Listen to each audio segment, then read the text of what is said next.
Ang kapal naman ng mukha mong magpakita pa dito. Hindi ba't hindi na kayo kasal ni Carlo ko? Layas!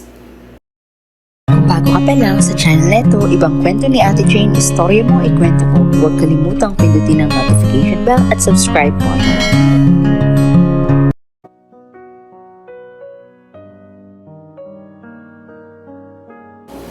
Ang ika-4 na kabanata. Pagkatapos ng tawag ay wala sa isip na kumaripas ng takbo si Carlo papunta sa ospital nila. Tumutulo ang luha niya habang nagmamaneho ng lagpas sa speed limit. Ngunit wala siyang pakialam. Kailangan niya na makita ang abuela niya. Sa pagpasok niya ng emergency room, sinalubong siya ng ilang staff para subukan siyang batiin. Pero hindi niya na ito pinansin at dumiretso na sa ward na nabanggit ng pinagtanungan niya. Nagwala siya at nagsisisigaw. Nang makita ang kanyang lola na kinukuryente ang puso para tumibok uli ito. Paulit-ulit niyang narinig, "Charge!" At ang unting pagtibok, ngunit lahat ng iyon ay walang nagawa. Natulala si Carlo sa tunog ng pag-flatline ni abuela, na kailan ay hindi niya naisip na heart attack lang palang tatapos sa matandang yon. Time of death, 5:49 p.m. Pagbasa ng doktor sa kanyang relos. Sinubukan niyang kalabitin ng nurse para tumulong sa mga susunod na gagawin, ngunit naunahan siya ng kanyang emosyon. Nabigla ang lahat ng tao nang napasigaw siya ng, "Bitawan mo ako!" Sinamaan niya ng tingin ng mga sumusubok na buhayin ulit ang mahal niyang lola. "Wala kayong kwenta! Lahat kayo! Ito na bang pinakamagaling niyo?" Pinakalma siya ng kaibigan niyang doktor, ngunit kinelyuhan niya ito.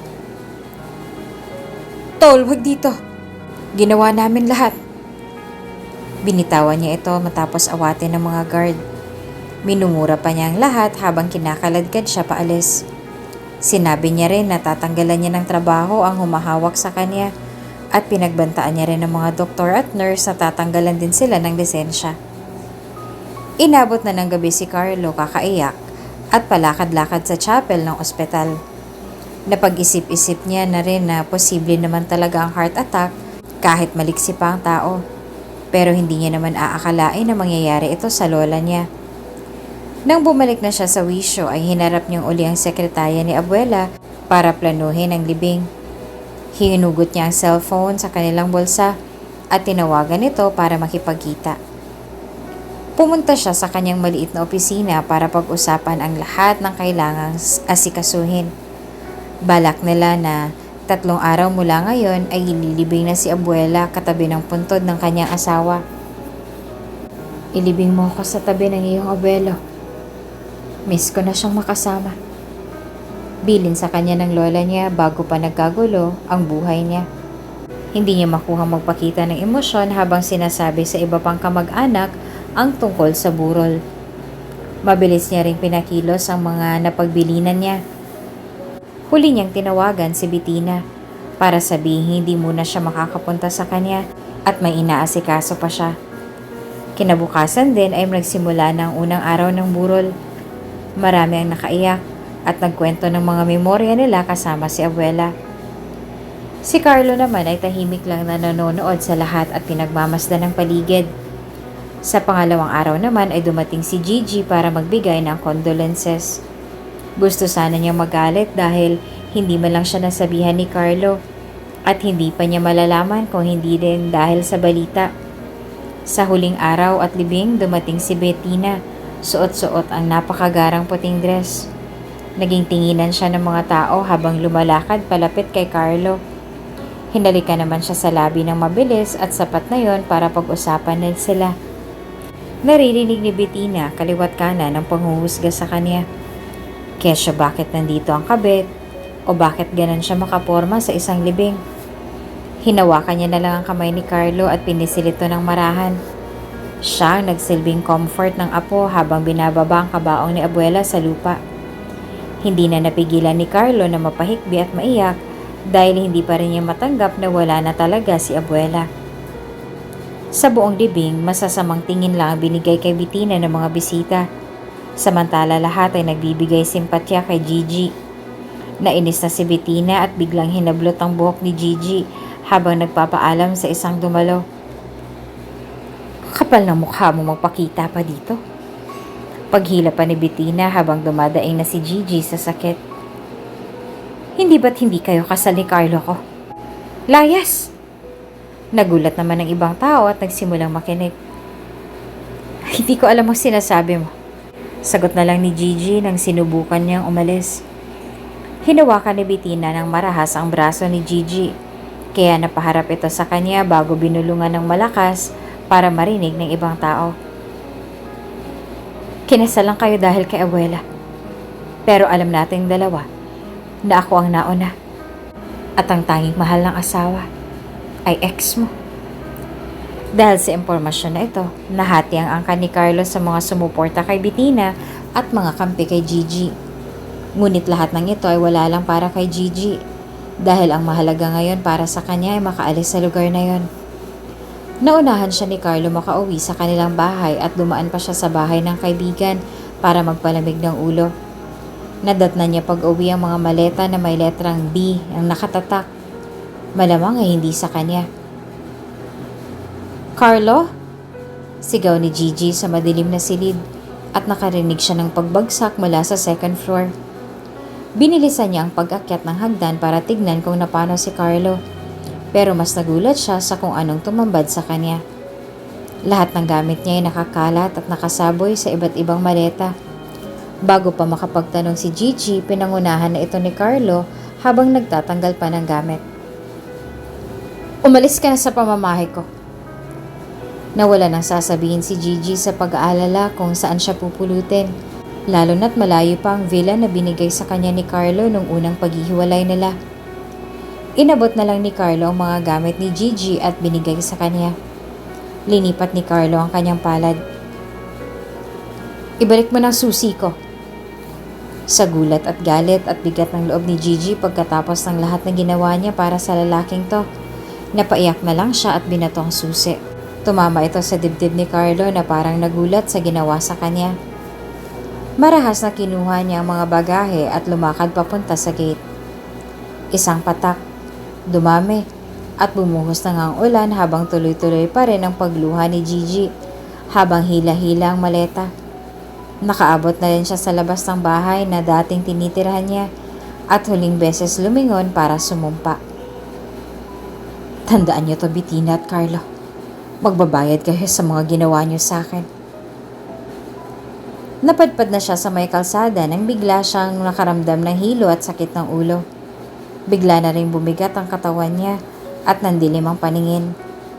Mahinang tunog ng makina at amoy ng ospital ang tumambad sa kanya. Napabalikwas siya at napatingin sa paligid. Pinilit niyang alalahanin kung paano siya napunta sa kalagayang ito.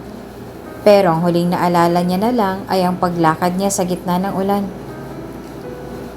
Gising ka na pala, miss. Bati ng isang lalaking doktor. Nahimatay ka raw sa daan. Buti na lang may nagdala sa'yo sa ospital. Hindi na talaga maalala ni Gigi kung ano o sinong pinagsasabi ng doktor at napaisip na lang siya. Andito pa po ba siya para mapasalamatan ko? Napangiti na lang ang doktor na pumasok ang isang lalaki. Napatitik agad si Gigi sa itsura nito at bahagyang namula. Salamat sa pagligtas mo sa akin. Nahihiyang sabi ni Gigi. Tumango na lang ang lalaki at na-amuse sa inakto ng babae. Wala yun. Papunta lang sana ako sa bahay niyo ni Carlo pero napakamot na lang siya ng batok. Ganun ba? Salamat pa rin na. Nakangiti niya sabi sa lalaki. Pamilyar ang mukha nito at alam niyang kasama ito sa mga dumalo sa kasal niya. Ivan? Pagkumpirma ni Gigi. Uy, naaalala pa rin ako. Kunwari nagpunas ng luha. Kumatok na ulit ang doktor at nagpasintabi. Miss Gigi, aware ka po ba na nasa first trimester ng pagbubuntis mo? Kailangan mong mag-ingat sa susunod. Nagbili ng doktor sa kung ano ang gagawin pero natulala lang si Gigi sa narinig. Nagkatinginan sila ni Ivan. Mukha niyang tila nagmamakaawa na huwag sabihin kay Carlo ang pagbubuntis niya. Nakuha naman ito ni Ivan at pinisil ng marahan ang kanyang braso. Nakumpirma na kailangan pa ng 2 araw na nagbabantay sa kanya sa ospital bago siya pabayaan. Naging alalay niya ang kaibigan ni Carlo sa mga oras na yon. Dumating ng makalawa at sinabihan niya si Ivan na huwag ipaalam kay Carlo ang lahat ng nangyari dahil baka masisi pa siya na nagpabuntis para lang balikan. At ang sagot niya lang ay, "Huwag kang mag-alala. Your secret is safe with me, G." At kumindat pa nga. Wala na ang lalaki pagising niya. Pakiramdam niya ay nabunutan na siya ng tinik at tumawag sa tiya niya sa probinsya para asikasuhin ang kanyang pagbalik. Pumasok ang doktor sa kalagitnaan ng tawag at natunugan ng kamag-anak na nasa ospital si Gigi. Napatanong ito kaya binabaan na lang siya ng buntis at nangako na ikukwento ang lahat sa kanyang pagbalik. Inasikaso niya ang mga papeles at pumara ng taxi papuntang airport. Mga gamit niya ay basa na at kulang ang maletang nakuha niya. Ngunit wala na siyang pake at madali lang naman palitan ang mga ito. Ginamit niya ang naging koneksyon niya bago pa siya ikasal kay Carlo. Naging maingat rin siya sa mga paparazzi na kumakalat sa airport at ayaw niya madagdagan pa ang kontrobersya na hinaharap niya. Sa Davao, tinulungan siya ng kanyang mga kaibigan at kamag-anakan na makaahon sa pagbubuntis niya. Nandoon sila sa mga panahon na kailangan ni Gigi ng masasandalan. Kinwento niya ang lahat ng pangyayari at nanggagalaiti ang kanyang mga kababata. "Bakit ka nagpapatapak sa ibang tao? Asa na si ating Gigi na hindi nagpapalamang sa iba?" Mahinang napatawa si Gigi bago pa sumabat ang tiya niya. "Aba, dapat panindigan ka niya." Tuloy-tuloy ang pagdaldal at pananakot ng tita niya na kung ano-anong magagawa niya kung sakaling makita nila yung Carlong yan. Pinabayaan siya na magpahinga sa bahay bakasyonan nila. Inayabangan pa siya ng mga batang pinsan na sila raw ang naglinis at nag-ayos ng mga gamit doon. Laking pasasalamat niya na lang sa mga ito at inaya na lang na samahan siyang saluhan. Sinabi agad ito ng mga bulilit sa kanila ng mga magulang kaya naghanda na rin sila ng selebrasyon para sa pagbalik ni Gigi. Tumahimik na ang buhay niya matapos ito at naghanda na kung papaano niya bubuhayin ang bata sa kanyang sinapupunan. Naisipan niyang tumawag na sa sekretarya ni Abuela at pinabenta ng patago ang villa ng binigay ni Carlo. Ang pera na nakuha niya ay ginamit niyang pagpapatayo ng sarili niyang negosyo at sa swerte lumago ito at natustusan ang lahat ng pangangailangan ni Gigi sa loob ng 9 na buwan. Habang nagbabakasyon ay biglang sumakit ang tiyan ni Gigi at nabasa ang kanyang mga hita. Napag-isip-isip niya na baka manganganak na siya dahil pumutok na ang kanyang panubigan. Lumakad pa siya sa pinakamalapit na terminal ng tricycle at nagpahatid sa ospital mag-isa. Hindi niya makuhang tumawag ng tulong dahil sa sakit na nararamdaman niya. Nagpa-admit siya sa emergency room at di makapaniwala ang nurse na nag-check sa kanya. Pinahiga siya sa isang kama ng ospital at ang tanging naisip niya lang ang sakit ng pinagdadaanan ng katawan niya ngayon.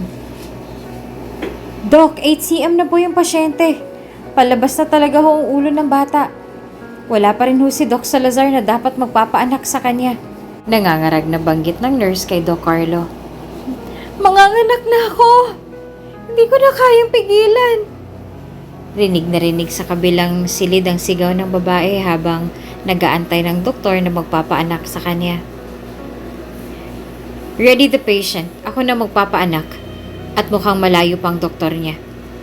Saad ni Doc Carlo at naawa sa kanina pang pasyente na nagli-labor.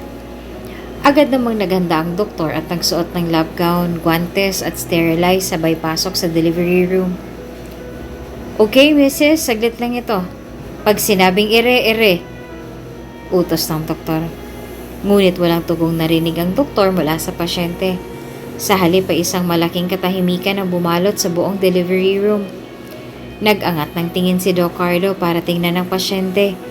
Ngunit halos bumaliktad ang sikmura niya sa kaba nang makita na ang misis na paaanakin niya ay ang kanyang ex-wife na hiniwalayan niya 9 months ago. Sino nga kaya ang ama ng ipinagbuntis ng dati niyang asawa? Abangan sa susunod na kabanata.